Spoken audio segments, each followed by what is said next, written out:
are monitoring you. Sure. No, In no, fact, it was check outside for black helicopters. yeah. Well, the source of the interview was somebody from the People for the American Way, which I think is that Norman Lear's group Yeah. from All in the Family. And Yeah. Unfortunately, the group stayed, even though he died. But yeah, but I mean, they actually, if you go to their website, they have a list of anybody of great potential guests. I mean, all the so-called right-wing, people and all the different issues where they are too right-wing. And it looks to me a little bit like the Southern Poverty Law Center kind of list, right. and they lump in a lot of pretty solid, good conservatives with like the Aryan Nation, this kind of thing. So, so that's what's happening. And the article in Newsweek mentions that Josh Bernstein was saying that he uses a legal term to say how the president could be removed from office if there was extreme examples of voter irregularity. And I didn't endorse that. I mean, I actually disagree with that. I think that Biden has been sworn in and Harris, and they are the president and vice president, for better or for worse. I don't think that it's good for this country to remove somebody, a sitting president. I mean, I was against the whole Obama birth certificate thing for that same reason. I mean, the American people knew about this and they elected him anyway, and he won the election fair and square in that case, both on the popular and electoral college vote. So, I think that I don't like those kinds of issues. I believe in consistency and in the constitutional system is paramount, and if someone's president, they should be president. Well, I mean, the other problem with those kind of activities is they sort of make up for not doing anything when they should have. That's right. I mean, how many of these Republican office holders were deaf, dumb, and blind not to see what was going on in the background, and then not do very much or anything about it? On the other hand, when they lose, now there's all kinds of opportunity and financing for going after these legal challenges, which are never going to work. Sure.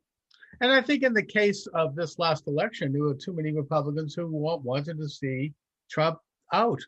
So, there was a kind of an informal conspiracy, I think. But that's a subject for another day. On the issue of the virus, I am getting the vaccine Friday morning. Oh. And I'm both nervous about it and in a way, I suppose, grateful. But I have been informed in no uncertain terms that I am to do this, and so I am doing it. And I'm sure there was sound medical knowledge behind the controlling of. No, I mean, this is something that's happening, and it would be more costly for me not to do it than to do it. I know what you mean. Yeah, and that's where I am. I heard an interview this morning on Jeff Cooner, who is this great talk show host here in Boston. Do you know who he is? Yeah. Oh, yeah. Great guy. He's on WRKO. He had on Robert F. Kennedy Jr. Right. And he did a hell of a job blowing the whistle on the whole business of the vaccine in a way that we probably couldn't talk about on YouTube. I mean, and this was on a major Boston radio station. I mean, WRKO is not some rinky-dink outfit. It's a 50,000 watt station. It's the biggest talk station in New England. And, he talked about Fauci as being just basically a stooge of the drug companies. Not really. He said a lot of the same things you say, Mike. I mean, well, I don't know that Fauci is even smart enough to be a stooge. I think he's more of a useful idiot. Yeah. I mean, and you understand why I'm making that distinction, that he's someone who was propped up into this position for reasons that have never been explained to me. And he just has to pick his political friends wisely. So the flavor of the month now is being positive on the vaccines. But with Fauci, he's changed his tune so many times on this issue.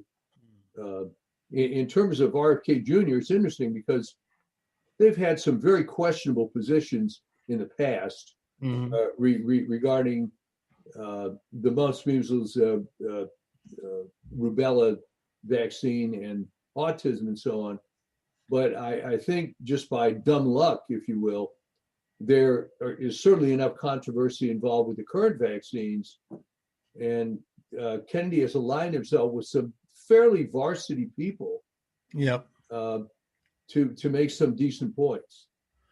Well, he made the point right off the bat that he's not anti-vax, and that he very well may even take the vax. But he brought up a couple of very obvious things that we've talked about and things that we should understand. And one of them was that if you're under 50, you really don't need to get this because, unless you have a really risk type situation of dying from COVID-19, the fact is that the mortality rate for that age group is under 1%, which is actually a lot less than many other, flus and many other diseases. And within that 1%, if I may add, a large percentage of those people are obese, which seems to be the greatest risk factor for this thing. That's right. And that's in fact the biggest numbers anywhere in the world. And that's something that British newspapers have written about extensively. And so, that's the biggest pre-existing condition. Right. The other factor that he brought up was that it is an experimental drug by its own admission. It has not been approved by the FDA. Yeah, emergency usage. Right. And that we do not thus know the consequences 5 years down the road, what this could mean and what could show up because they're using new technologies. And he said things like brain tumors and cancers and just horrible things that may end up manifesting 5 years down the road. So that combined with the age thing, and also the third point that he made, which is something we've talked about, is that one of the reasons we have such high mortality in this country and hospitalization is that thanks to people like Fauci and the drug companies, they have not developed other therapies for dealing with the virus. They were never interested in therapies, which I found quite curious. Well, that's the thing, because you've talked about some of these by name. Which we can mention now, I think. We can mention hydroxychloroquine and erythromycin and things. Hydromectin and things as simple as zinc and vitamin D. And that in most other countries, they are doing this as a matter of routine. In fact, as I pointed out, the reason India's death rate is less than 1/10 of ours is it's obvious. They've widely used hydroxychloroquine and ivermectin, and nobody's fat in India. They're not fat, and they're generally younger too. Yeah. Same thing with Africa. And but the thing is that these sorts of drugs, including hydroxychloroquine, are available over the counter and have been for decades. It's not like some mystery about it. And so, they've been proven to be, safe, not 100%. And I'm not here to recommend anyone take anything. But the point I'm making is that in this country, there's been a virtual blackout and a ban on things like hydroxychloroquine. I mean, I think you can get it, but it's very difficult. And even something like, you think Fauci might have mentioned vitamin D, he might have mentioned zinc, but nothing. No. So even things that one can just pick up in a grocery store are not mentioned. And the only thing that is pushed are the vaccines. And that's what was very curious, because when they didn't have a vaccine, all they were saying is hide out, try not to get sick, and wait for the vaccine. Now that the vaccine is out, they're backpedaling tremendously. Well, you still have to wear a mask and you still have to social distance because we're worried about the variants. And of course, the variants will exist for the rest of time. And this is just one more. This is reason 10,000 why Fauci should have been removed decades ago. But there you go. That's right. So we're all supposed to continue on. And Yeah, I think that it should be noted, and we talked about this 3 weeks ago, that the state of Texas came under withering criticism for basically declaring the pandemic over, Right. ending all mandates. The governor was not saying you shouldn't wear masks. He was saying wear masks if you want to, but the state, as far as a matter of state, they're no longer going to have any shutdowns or any mask mandates. Right. And there was all this gnashing of teeth. I mean, you remember this. Oh, and then about a half a dozen other smaller states followed suit, including Mississippi and Missouri and others. And it was like, oh my God. And the thing is that here we are 3 weeks later, and the numbers are still dropping in Texas. It's not going up. Yeah, of course. And that's even factoring in the fact that illegal aliens are bringing COVID-19 over the border. So, I think that it's proven, and, I don't know what the media doesn't want to talk about this. It's interesting. They don't want to give out any good news, but it's been proven that everything is fine. Well, And not only that, it's been proven that everything that public health has said has been wrong. You may recall that the country of Peru was being praised for their wonderful lockdowns and the fact that they had, at that exact moment in time, a low infection and death rate. However, about 30 days later, they ended up having the highest death rate in the world for that period of time for COVID. So suddenly, Peru was out of the news. Yes, exactly. And they had the biggest lockdown, I think, out in Latin America. Now, yes. the areas where the virus does seem to be slightly increasing is my own home state of my beloved Massachusetts, Yes, and New York and California. And but only in the liberal parts of those states. I know that's true, isn't it? Now that you mention it. I think it is. Yeah. Because I don't know that. If you go outside, The more liberal, the higher the virus. Yeah, I mean, if you go outside New York City, you will find these rates are much less, and you can still find conservative counties in New York State, perhaps even in Massachusetts. Oh yeah, out in the rural part of the midsection of the state. Yeah, around the suburbs of Worcester, you still have some pockets of patriotism. You have to look carefully, and you can probably even find them in Boston, but the people have gone underground. They keep it a bit more sotto voce when you're in Boston. Let's put it that way. Yeah, well, I mean, even with you personally, I happen to know that's not your real face. And that's right. That's right. Everything is incognito. So I mean, but the thing is that in a way, it's kind of shaking out that the more masked they are, the more higher the rates. Right. Why is that anyway, Mike? Do you think? There's a couple of reasons. First of all, it's one of these things that you get the sort of opposite effect. In other words, if people are such big mask individuals, then they think that makes them impervious. So they will engage sometimes in higher risk behavior. The other problem is that masks get contaminated.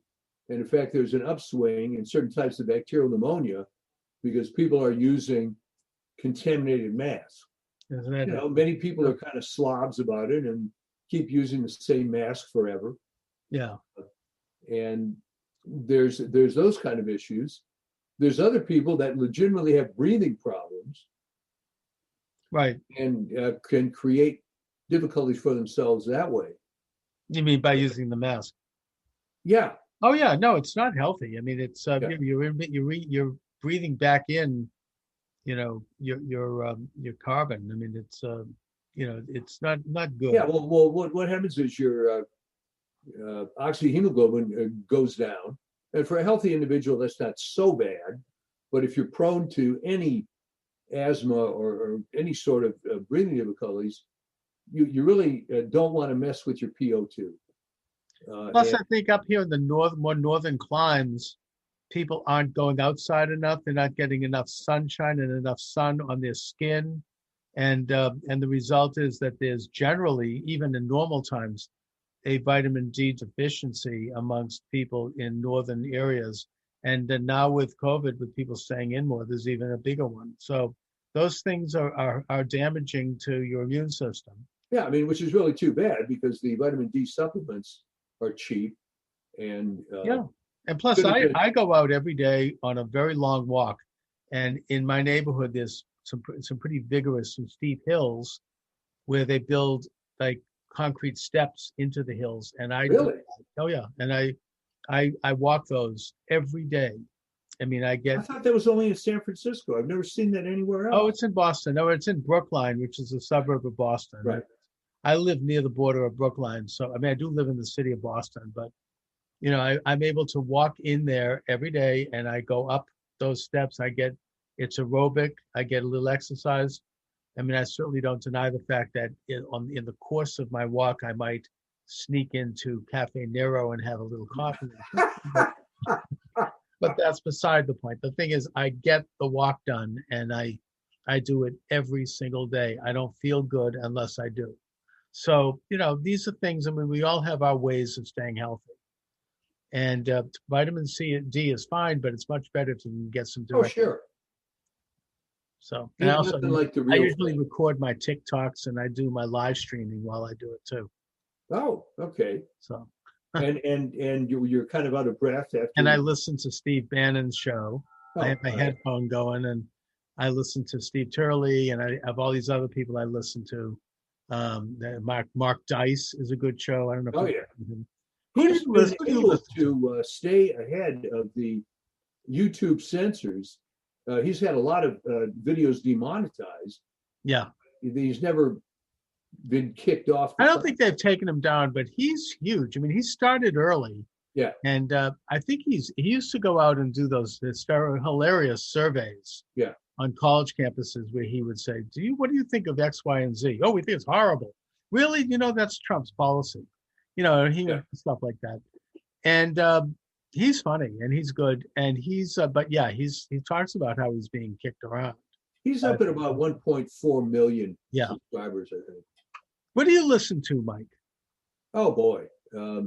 Well, certainly Dice is one of them. But, and I'm sure you understand this, that to inform my opinions, I sometimes go into these sketchy places and you try to glean from there. I understood. And such as which gives you yeah. I mean, you have to understand how to listen to those things. Just like you have to understand how to read the New York Times. Yeah. I might add. I mean, you develop a almost like a third eye when it comes to these things. I mean, who is that? Oh, Joe Madison. He's a great talk show host from Dayton, Ohio, left-wing liberal as they come. He's into like race conflict. He's black and he has a big attitude about that. But he's brilliant and he's funny as hell. And I try to listen to him on Sirius XM. And he always talks about this, having the third eye. He says his father taught him as a young man to look at everything with a third eye, or with a third ear. You hear what you're supposed to hear conventionally, but you also learn to hear what is a little bit beneath the surface. Right. And so when you listen to any of these things or read them, anything anyway, but particularly something like the New York Times, you have to understand how to read it, where they're coming from, how they do things. And you can eventually then pull out the semi-hidden things in their articles to get to the truth. And it usually comes out toward the end of the article. And but eventually in order to retain even a shred of integrity, they will spill the beans, but they do it in such a style that, again, you have to learn how to interpret that. Yeah. And once you learn that, you can actually learn a lot. So in that context, Mike, I get it that you're listening to some sketchy things, and I'm not, so if you mention those things, we're not saying that you are on board with anything. Just no. I mean, you'll go to fringe sites where, I mean, the best type of fringe site is where the guy usually is not that fringy, but occasionally he goes super off the deep end. Yeah, sometimes you go off the reservation. Yeah, and Vernon Coleman, who's a physician in the UK, has got a fairly large following, was pretty early on the vaccines and the issues and so on. But then he got into this rant about how they're so dangerous that, you know, you're going to wipe out civilization. And but so you have to know what to ignore. That's right. On these places, but it is interesting. And then LifeSite News, there's a lot of Catholic sites, but LifeSite News is a conservative site that takes a look at a bunch of issues. So does Church Militant. Oh yeah, I listened to that's Michael Voris. Yeah, and Michael Voris, and I also like on Catholic issues, Flanders, Timothy Flanders, who actually interviewed me. Yeah, good guy. So LifeSite News. LifeSite News. I'm taking some notes here, Mike. I hope. Wow. Okay. Yeah, LifeSite News was originally, as you can tell by the name, pro-life. Sure. But then they got into all sorts of political things, and in fact, on that side of it, they were the first large website that promoted the fact, and I'm not sure if your viewers are necessarily aware of this, that Milo Yiannopoulos has renounced he's gone straight being gay, and has actually consecrated he was born Catholic, yes, and consecrated himself to Saint Joseph, and he was interviewed actually first. He's all over the place right now. I mean, if you go to YouTube, he's doing he's doing a tour on this. Yeah, essentially true. I think, but John Henry Weston on LifeSite News, I think was one of the first people to interview him. John Henry Weston? Yeah, that's the guy who founded LifeSite News. Oh, okay. He was also on Church Militant, which is an older site. Sure, that's Voorhees. Yeah, Voorhees, and so that that stuff is kind of interesting. If you go to Citizen Free Press, which I'm sure you're familiar with. Oh yeah. I used to post there years ago. Really? I think so. Wasn't that? Oh, I'm thinking of something else. It was a huge patriotic site that would take posts. No. What you're thinking of is what was it? I mean, I can't think of the name right now. You know who I mean. I haven't done it in years. It was an old time. They were one of the first. Site. Exactly. And they were huge. But Citizen Free Press was sort of the competition to Drudge when Drudge became non-conservative. And there's also another alternative to Drudge, and I forget the name of it. I should look into it. That's doing a pretty good job. Popped up the other day on my screen that it looks like the Drudge Report, but it's conservative. It's very pro-Trump. Do you know which one I mean?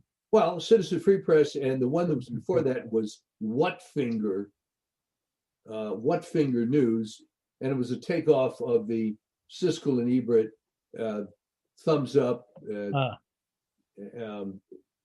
So that's a lot of sites to keep track of, and I also look at American Institute of Economic Research and a guy named Jordan Schachtel. I subscribe to a lot of the content of these people, and sometimes it's overwhelming getting all this stuff in there. Another one. Whatever happened to Lucy Ann Goldberg? That's gone. And the trouble is her son is really on the dark side. He's kind of a neocon, right? Yeah, he kind of, yeah. Although he did write a really good book called Red Fascism. Yeah. Which I liked. I thought it was good. I mean, he has some writing skills. So there's and new places are popping up all the time. It's hard to keep track of all this. The other one that you might be familiar with is John Doyle. Isn't he from Boston? I think he's out of the Detroit area. Oh, okay. And his site is called Heck Off Commie. Obviously, heck would be replaced by what you think it should be, but it's Heck Off Commie. And he has a lot of videos, which are long form videos. He really goes into quite a bit of depth on these issues. He's a young guy. What about Exenhammer? Oh, Sticks and Hammer, Sticks, yeah. Well, he's a character from Vermont. who is a combination libertarian and let's see, what word should I use? I can't, sort of a pagan type Okay. culture. He's not necessarily anti-religious. He's just not of the Christian fold, you might say. Maybe he might be a little bit like Richard Spencer, perhaps. Well, I don't think he's like, that politically, but he's more into stuff of the occult. Oh. And he was one of the first guys to start cross-posting on other video platforms, and he now posts exclusive content on the alternative ones, Rumble and BitChute. Sure. I don't know if he's on brand new Tube, but now suddenly there's a number of these video platforms. What's brand new Tube? Brand new Tube is another competitor of YouTube. And there's fringe content on. No, that's okay. I'm trying to do those. I mean, I actually, I post, like, I'll be posting this program on Rumble and Minds. Yeah, Minds does a very good job. And then I post it on Podomatic, where it goes into an audio file, and in some cases video, which goes to iHeartRadio, iTunes, Spotify. You just have to get it on as many platforms as you can. Yeah, so I'm on about almost 30 platforms now. And if anybody wants to, by the way, see a list of those platforms, you could go to my website, which is charlesmoscowitz.com, and click on Charles Moscowitz Live, information about, and you'll see. There's a lot of content on that site, by the way. Yeah, thank you. There's a link to about 30 different venues that carry the show. So yeah, this won't be on YouTube, but it'll be on 29 other venues. And by the way, I mean, things are starting to pick up. My TikTok is surging right now after a period of dormancy. Do you run short form on TikTok mostly? I do both. I do every day. I do a 60-second quick commentary. Yeah. One of which has gone not viral, but it picked up 500 followers. I mean, during the election, I did one that went viral to the point where I got 2,000 followers before TikTok took it down. But and it wasn't even. I mean, I think I might have made a slightly off-color comment about the Secretary of State of Michigan, Jocelyn Benson. Yeah, I made just a reference to her appearance. That's all. Well, people like that stuff, though. I know, but that's not allowed. No, of course not. And it wasn't anything sexist or anything like that. It just was an observation of a certain stereotype of a liberal, wealthy, well-to-do woman. That's let's leave it at that. But the point.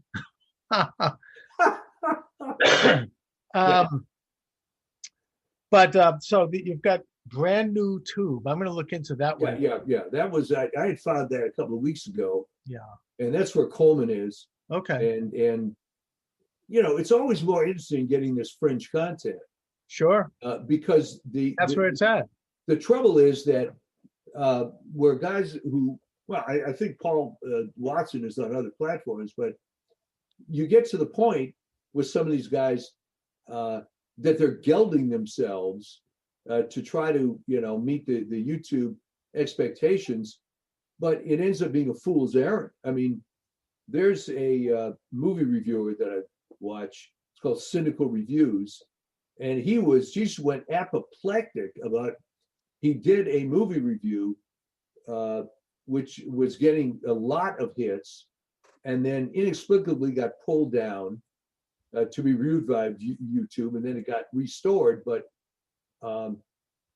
there are some people that have this love-hate relationship with YouTube that they feel they've got to stay on it, they've got to, but they're not cross-posting. Well, I mean, I'm staying with YouTube. I just now, after this last strike, I just select when and where, and I try to figure out, because there are some shows that I don't care. I'm not doing anything that controversial. I mean, I do a live stream on YouTube solo, and I run that. Yeah. But if I'm going to talk to you, Mike, that obviously is a trigger. So well, I'm trouble. I mean, you are. I don't know why, but I think that any talk about the vaccine, no, that's verboten. And also, YouTube just took down another one of my shows that talked about the election, which is also verboten. So, but yet they left up Josh Bernstein. I don't know. I mean, so far, Well, so good. what happens with YouTube, which just shows that it's all BS, is that if you get beyond the threshold of 1 million subscribers, there's a whole different class of treatment. Generally speaking, I mean, Dice has had some stuff demonetized. Yeah. But I don't think he's ever had anything actually removed, or very rarely. Right. No, I think he might have, but the point is they won't touch him. Yeah. Because I mean that would be big. Although they did take down that, what's his name? PewDiePie. PewDiePie, yeah, and he was huge. Oh, he's the biggest. And they took him down completely, didn't they? No. What had happened was, I think it ended up being, well, this is the wrong term. It's not so much false flag, but here's what happened. He's the biggest creator by far. By far, he's got. And what did he do that was so? I mean, I don't recall him. What? Well, yeah, but see, here was the point. He's got like 120 million subscribers. Yeah. So he was doing, and it's just on video games and. Yeah, I mean, he really, did like very lightly current events. He kind of did silly stuff. I mean, he was more like, remember that show where those guys would do like, physical pranks on people, and that Candid Camera. Yeah. No, Candid Camera, or more like what's his name, with that kind of Southern thing. They were doing like, he put on like a, honey, and then they'd release a bee, and it was like he was doing that kind of stuff. Yeah, it was sort of, funny, pranky type of stuff. But, so what was so? On one of these things, he dressed up like a Nazi for obvious parody reasons. But I think what YouTube says, well, look, we'll just show that we don't play favoritism. So we're going to take our biggest creator. And they pulled him all the way down completely for that? No, they raised a lot of, they pulled that video. Yeah. And then they raised a lot of crap about that, but everybody knew it was a sham because he's the biggest creator. But I think the idea was that they had to pick something he did to make a fuss about, to show that they don't play favorites when they obviously do. I mean, the other thing that happens within YouTube is when you get to a certain level, I think it's over 250,000 subscribers, there's a different pathway that you go to appeal stuff that's been taken down. So but he seems to be gone. I mean, is he still there? I mean, I haven't really. What, PewDiePie? Yeah. Yeah. Oh, is he? But he's not what he was. I think. No, I know. I believe he's still the biggest.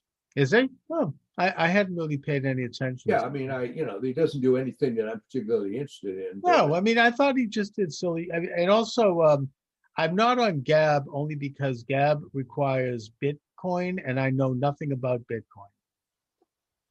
So yeah, well, I think it's a big mistake on their part. Yeah, so I don't do Gab. I mean, he's trying to what he's trying to do is be way too underground, and it's not working. I mean, he was around before Parler, but everybody thought he was just this weirdo, which he really wasn't. But then you're right, he started this Bitcoin thing.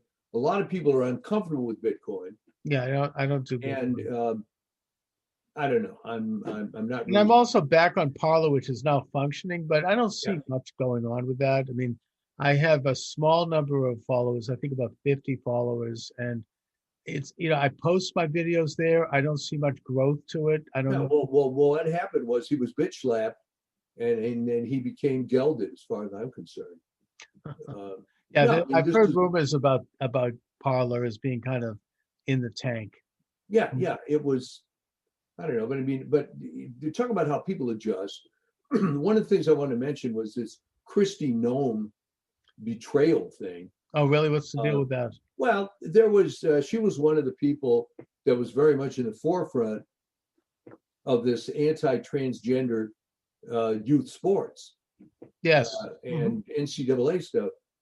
So she wrote this very strong bill, which she ended up vetoing her own bill when it was passed by the legislator in that state, and came up with these cockamamie excuses that, well, it was going to be a litigation magnet, and we're going to try to write a good bill. But as far as I'm concerned, she gave in to NCAA and the Chamber of Commerce, and both organizations of which are inexplicably in favor of this transgender sports stuff.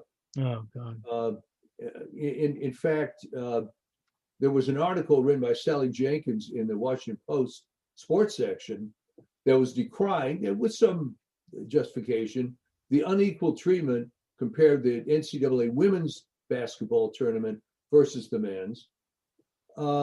And I replied to her, I'll send her emails often. And I said, well, I don't disagree with what you're saying here, but you're avoiding the 500-pound gorilla in the room, which is the transgendered so-called women competing in these sports. And if you don't do something to stop that, there will be no women's sports. And of course, she didn't reply. Yeah. Because all these liberals, they don't want to think that hard. No, it's a very strange agenda. This is something we definitely could not talk about on YouTube. So I'm glad we're talking about it here. Yeah. I think that there's and by the way, even like 5 years ago, this would have been unheard of. Right. People, weren't deciding every morning what sex they were. It just the idea of it would have been it was not anything that anyone could think about. Now, if you criticize that, you're called a hater and a bigot, and that's right. If you, and I just think that on the one hand, if someone is a consenting adult, that's their business. I don't care. If it's like with Christine Jorgensen, remember that? Oh yeah. He was, a World War II veteran. He went to Denmark after the war, came back. They said he went abroad, he came home abroad. Yeah. Right? That's his business. He lived the rest of his life. That's personal. But as far as I know, he really had it done. Yeah. Okay. He did. He had the surgery and everything, and he went on to live as Christine Jorgensen. Right. And I don't have a problem with that. That's personal. That's an adult decision. The problem is when they're doing it to children and adolescents. Yeah. And to me, that's child abuse. You don't do that. Well, it's more than child abuse. It's an attempt to destroy Western society. It is. So a latter-day President Stalin can come in and take care of all this. You want to have a dysfunctional, dystopian society that some communist dictator is going to take over and run. It's just too bad that these concepts haven't been debated properly. No. But and to give children these drugs, and it's criminal. I mean, they don't know the long-term effects of these drugs. Well, they not only don't know, they don't care, because these are all trophies.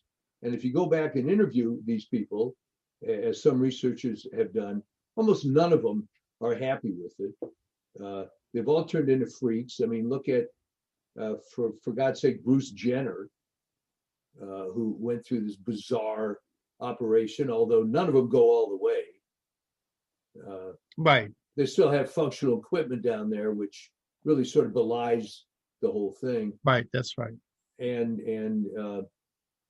it's just terrible. But the medical community. What's happened with Bruce Jenner? I mean, is it something that's not kosher going on there, or what? Well, no. He became Caitlyn Jenner. Yeah.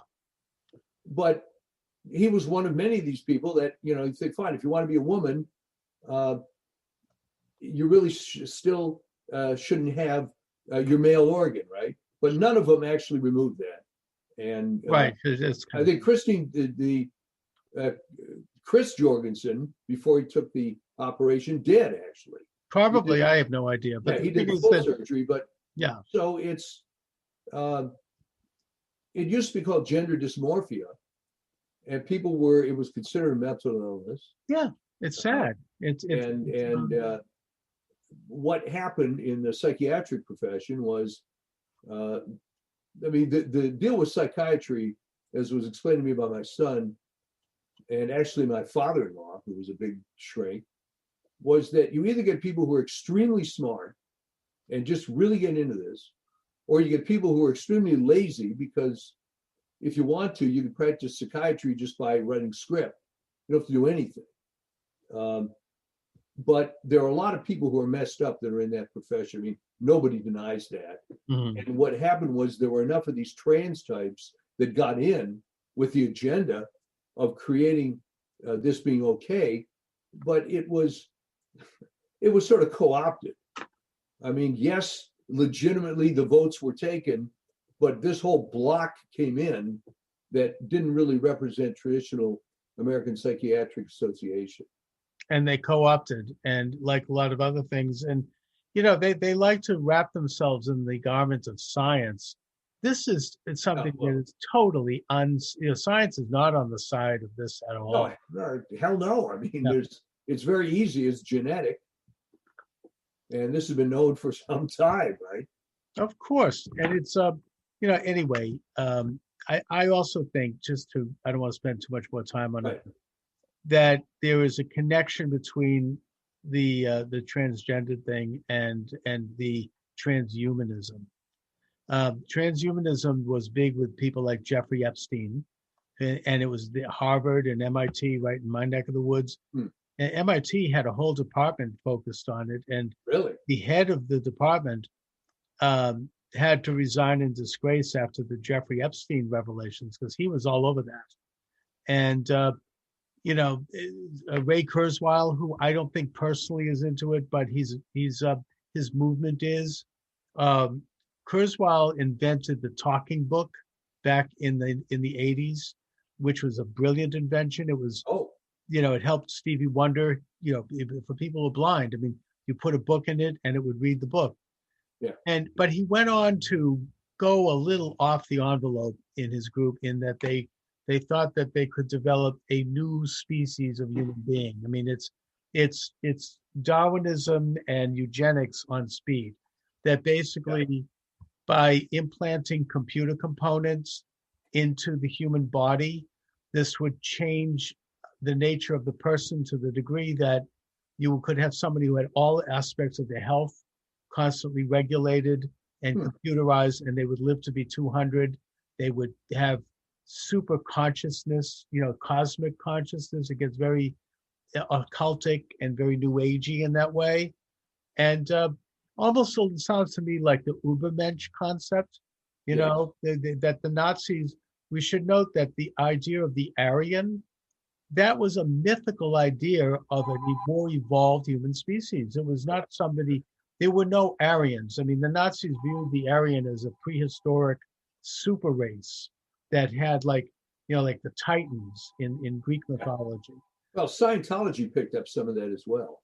Oh, I don't doubt that. I mean, it sounds like being out of space, and having superpowers, and that you would live to be 200, blonde-haired, blue-eyed. And that's why they were doing that breeding, and they were doing all this stuff. It was super evolutionary ideas, and I think that is connected to this legitimizing and mainstreaming of transgender, because it changes the nature of the human species. I mean, all human beings are either male or female in the same way that all mammals are human, are a male or female. All animals, birds are male and female. I suppose if you go all the way down to the amoeba, maybe they're not, but any living being, even plants, I think, have male and female elements. And so the idea of changing that by trying to engage in this sort of hocus pocus and using people to go along with it, and as if this is actually something that becomes biologically true, I think that it's connected to this because it's changing nature. They're trying to literally change human nature in its most fundamental way, and maybe create some kind of a new species, like a new gender, a new. Well, of course, the other thing is the incrementalism. When you go back to Christine Jorgensen in the 50s, it was weird. It was his choice, and so on. Right. But now they're trying to do this on little kids. That's right. And there are cases which, again, are written about in LifeSite News and Church Militant, and no other place that I've seen, except there's the mass resistance guy. Oh yeah, sure. What's his name? I know who you mean. James something writes about this, where there's supposedly a Canadian father who was put in jail for referring to his child as a girl. That's right. Well, that's what it is. And you know, one of the telltale signs of this as being some kind of a, besides the fact that it's obviously an artificial agenda, but one of the telltale signs is that it has that stridency around it. It's very totalitarian. If you don't agree, you're going to be put in jail. They're going to destroy your life. They're all like that, though. I mean, you meet any of these leftists, it's the same thing. And it's the same thing, by the way, not to bring up another subject, with climate change. Yeah. You question that, you know, they want to put you in prison. I mean, they're actually, there's been open conversation about that. You know, you're against this, you know, the Chicken Little, you know, Henny Penny, the sky is falling. If you don't agree, you're destroyed and go directly to jail. Go to jail, no passing go. And yeah, I mean, that's, to me, that is a telltale sign that this is some kind of an authoritarian agenda. The other thing it reminds me of is, and I don't remember the names of these people, but in the late 1970s, I think they were British radical feminist women. One of them, who's I think was named Firestone, who wrote a series of books and articles. And, Shoshana Firestone. Yeah, I mean, she was a lunatic. Yeah. Right. And they were into this idea that men and women would be absolutely equal, and that women, as such, would no longer have to deal with the inconvenience of pregnancy. Everything would be done outside the womb in a scientific lab. Everything would be, you know, I mean, there would be no difference of the sexes. And they, you know, as part of like an extreme fringe lesbianish element to the radical feminist movement. And I think that this is what we're seeing now with the transgendered, except now they really have the high ground in the culture. Now they have been able to implement it, and they're getting this done. I mean, you can't say anymore that this seems like some weird thing, because this is what's happening. Now you have, bisexual, I don't know, whatever they call it, bathrooms in high schools. You know, you have, it's all becoming now official. This is the doctrine. It's no longer, even to suggest that this is anything other than anything slightly deviant, you're gone. You're that had to do with the support from corporations, and it's kind of funny to me how people are surprised by this, but the people that are the CEOs of big corporations bear no resemblance to the founders of these enterprises.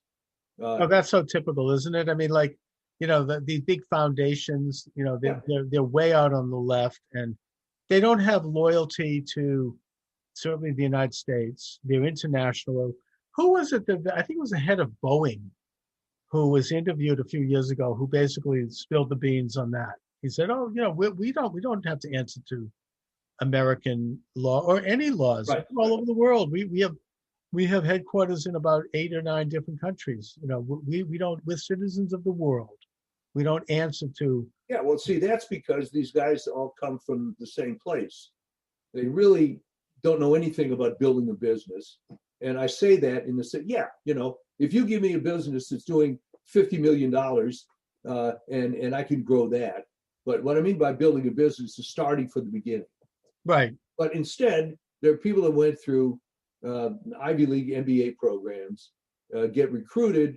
They have no life experience, no business acumen other than what they were taught. So, of course, they have an academic bent, and because of that, are left wing, and it just all follows from there. Basically. Whoever is the CEO of DuPont bears no resemblance to E.I. DuPont de Nemours, who founded it with his gunpowder company in the early 1800s. And that's the point. That's right. They were all a bunch of privileged, pampered scones. I mean, it's the next and third generation. It's not the best and the brightest. They didn't actually create anything. Yeah, Anyway, like Mike, I'm going to go on to, I have to do my stats. I'm having my stats tutor. I'm studying stats at a college. Oh, I'm having a really hard time with it too. I'm not good at it. I have to pass this particular class in order to get my degree. And I am really struggling with it. I don't know if you've ever studied stats. You're a scientist. yeah. But for me, it's a real slog, and it involves with algebraic formulas that I never learned, didn't know how to do, never was good at anyway. Well, it's a little unfair because it's all computerized now. Well, the irony is that a couple of clicks on Excel does the equation. You don't need to, but they want me, you have to go through the whole equation with show your work. It looks like some kind of a weird tricycle or something with the square roots and the roots and the everything and that. And to me, it's interesting. I actually find it interesting in a way, but the math can be cumbersome. It doesn't come natural to me. The concepts don't come natural to me. I've never was good at math when I was in college, let alone now. And this is many, many years later. And so I'm struggling with it. And I have a tutor that I'm hired through Wyzant to help me go through it step by step. Very helpful. Good. And I just took an exam recently. I mean, actually on Monday, which I believe I failed. And I'm hoping to pass, because if I don't pass, I'm going to take it again, but I wouldn't mind getting it done. And the first time, yeah, exactly. So anyway, Mike, listen, I want to thank you for joining me. Where's your latest article? Well, it was on Health News Digest. We had sort of an unfiltered take on COVID-19 and vaccines, and many of which topics we've discussed here. Sure. I provide some good links, as always, on healthnewsdigest.com.